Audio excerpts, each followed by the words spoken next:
Hello students, today we are going to discuss about the chapter probability of standard 9 mathematics.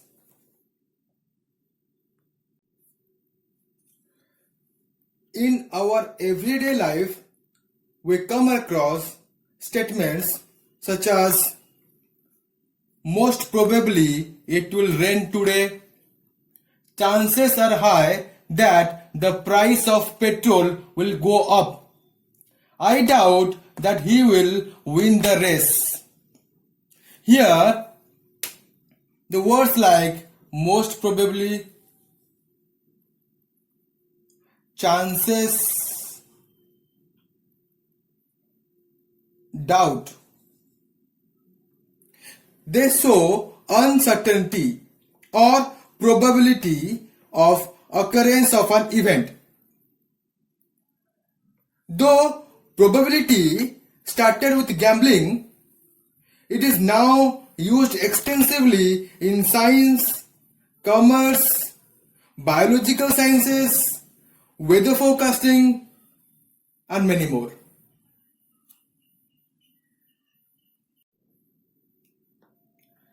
Let us discuss some terms related to probability. First is experiment. So what is an experiment? An operation which can produce some well-defined outcomes is called an experiment.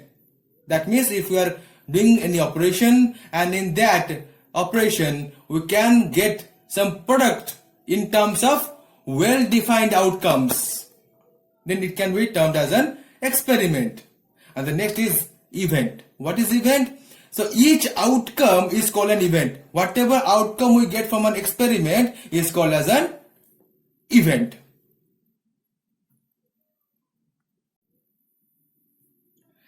Next is a random experiment. So random experiment can be defined as an experiment in which all possible outcomes are known and the exact outcome cannot be predicted in advance. It's called a random experiment. That means we can know all the possible outcomes, but what is the exact outcome, that cannot be predicted in advance. It can be termed as a random experiment. Next is trial. What is trial? So performing any random experiment can be termed as a trial. That means we are doing any experiment randomly or on a trial basis.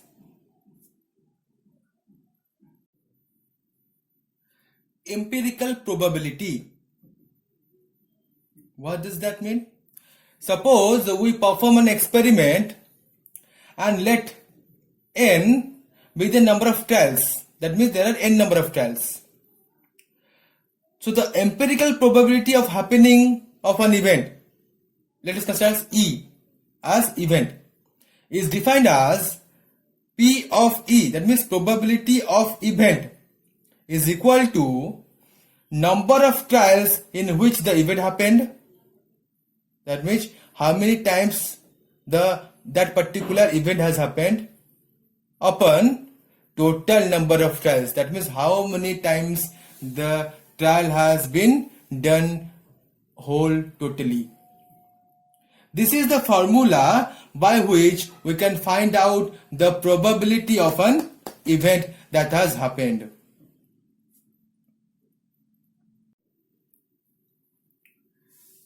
Let us consider an example now. Suppose we toss a coin. Then we know by tossing a coin we can get either a head or a tail. You can even perform this and you can see either you will get a head or a tail. Thus, in tossing a coin, all possible outcomes are what? Head and tail only. Suppose we toss a coin 100 times. That means the total number of tiles is 100 times. And we get head for 62 times. That means from total 100 number of trials, we get head for 62 times. That means how many times did we get tail? 100 minus 62. That is 38 times. So let E be the event of getting a head. Then probability of getting head, that can be written as P of head. Probability of getting head, or it can also be written as probability of the event, because we have taken E as the event of getting head. Written as probability of event is equal to number of heads that we got in the experiment of tossing the coin upon total number of trials. Total number of trials means how many times we have tossed the coin. So here heads we have got 62 times. You can write 62 divided by or upon total number of trials is 100. So you can write 100. And remember, whenever you are doing any probability and you have got some outcome or you have got some answer, then after that try to simplify it to its smallest fraction. Okay, so here the fraction that we got is 62 by 100. If we will simplify it further, we can get the fraction of 31 by 50, because both the 62 and 100 are even numbers. We can reduce them by directing by 2. Else you can do it as decimal, so it can be written as 0.62.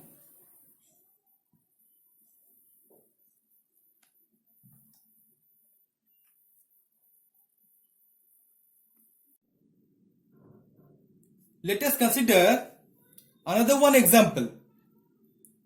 If we toss two coins simultaneously. See, in the previous example, we have taken only one coin. Okay, but now we are taking two coins and we are tossing it simultaneously. So what are the possible outcomes that we will get? We can get either two heads, that means both the coins we can get as heads. Or even two tails, we will get tail on both the coins. Or even one head and one tail. So suppose we toss the coins simultaneously for 200 times. That means our total number of trials will be 200. Suppose the outcomes are, what outcomes we got are one head for 78 times, two heads for 53 times, zero head for 69 times. Zero head means we did not get a head at all. That means all those times we only got the tails.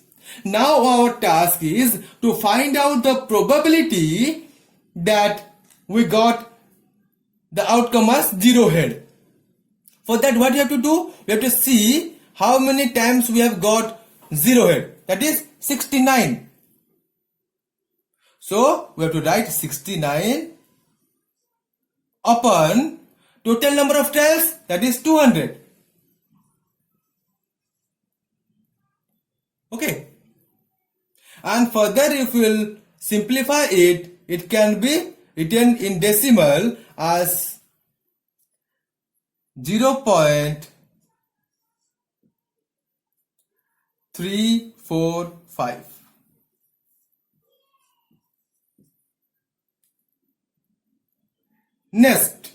Next is to find the probability of getting just one head. So see how many number of times we have got one head? 78 times. So we have to write 78. Upon total number of trials, that is 200.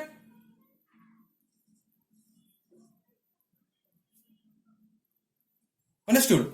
Now again we will simplify it into the decimal term. So it can be written as, so 78 by 200. It can be written as 0.39.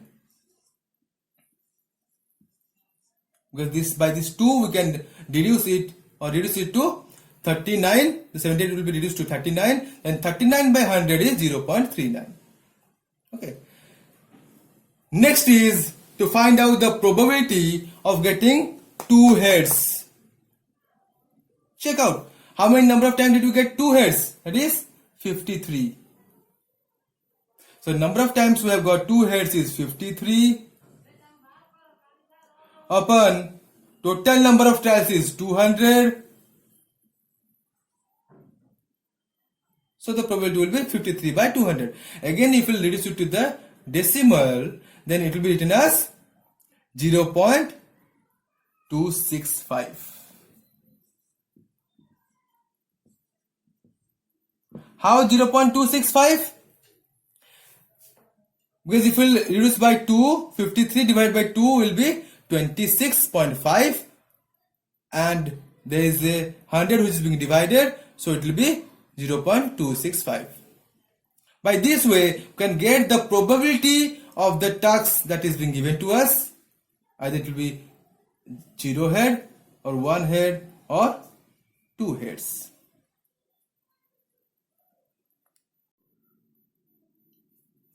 Another one example.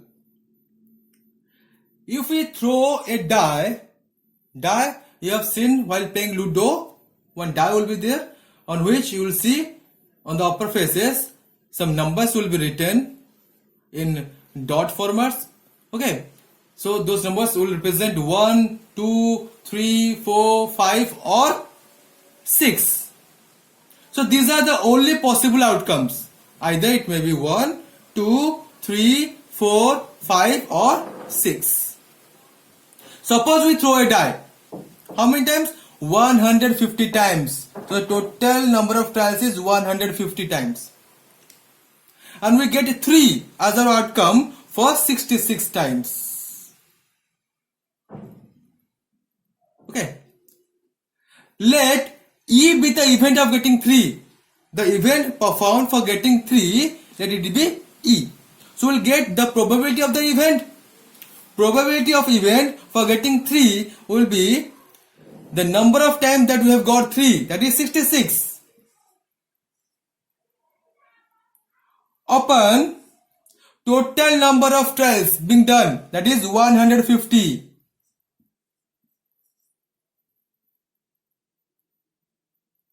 And if we simplify it further, we'll get it as decimal as 0.44.